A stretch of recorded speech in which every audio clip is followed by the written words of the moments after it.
హృద్రోగ బాధితులకు చికిత్స చేసి ప్రాణాలు కాల్పోయే వైద్యుడే అదే గుండెపోటుతో మరణించాడు. ఆసుపత్రిలో రోగులను పరీక్షిస్తూ ఒక్కసారిగా కుప్పకూలాడు. ప్రస్తుతం గుండెపోటు మరణాలు ఎక్కువైపోయాయి. చిన్న వయసు పిల్లలు, శారీరకంగా ఫిట్ గా ఉండి ఎటువంటి సమస్యలు లేని యువత సైతం హఠాత్తుగా గుండెపోటుతో ప్రాణాలు కోల్పోవడం ఆందోళన కలిగిస్తోంది. తమిళనాడుకు చెందిన కార్డియాక్ సర్జన్ గ్రాడ్లిన్ రాయ్ గుండెపోటుతో ప్రాణాలు కోల్పోయిన ఘటన ఆలస్యంగా వెలుగులోకి వచ్చింది. చెన్నైలోని ప్రైవేటు ఆసుపత్రిలో కార్డియాక్ సర్జన్ గా పనిచేస్తున్న డాక్టర్ గ్రాడ్లిన్ రాయ్ విధుల్లో భాగంగా ఆసుపత్రి వార్డుల్లో రౌండ్స్ లో ఉండగా ఒక్కసారిగా గుండెపోటుతో కుప్పకూలిపోయాడు.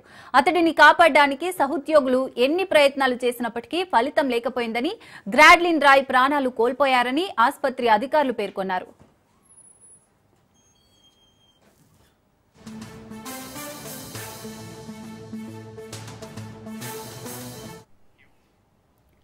కార్డియాలజీపై అవగాహన ఉండి అన్ని రకాల జాగ్రత్తలు తీసుకునే కార్డియాక్ సర్జన్ గుండెపోటుతో మరణించడం ఆందోళనకరమైన విషయమని సహచర డాక్టర్ సుధీర్ కుమార్ పేర్కొన్నారు. గ్రాడ్లిన్ రాయ్ కు ఎలాంటి అనారోగ్య సమస్యలు కూడా లేవన్నారు. యువతలో హఠాత్తుగా సంభవిస్తున్న గుండెపోటు మరణాలకు ఒత్తిడి, దీర్ఘకాలిక పని గంటలే కారణమని పలువురు నిపుణులు అభిప్రాయం వ్యక్తం చేస్తున్నారు.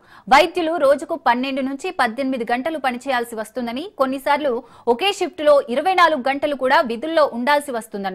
అందువల్ల వారిపై ఒత్తిడి అధికంగా ఉంటుందంటున్నారు. మరికొందరిలో అనారోగ్యకరమైన జీవన శైలి, శారీరక వ్యాయామం లేకపోవడం వంటి అనేక కారణాలు కూడా ఉండొచ్చని తెలిపారు.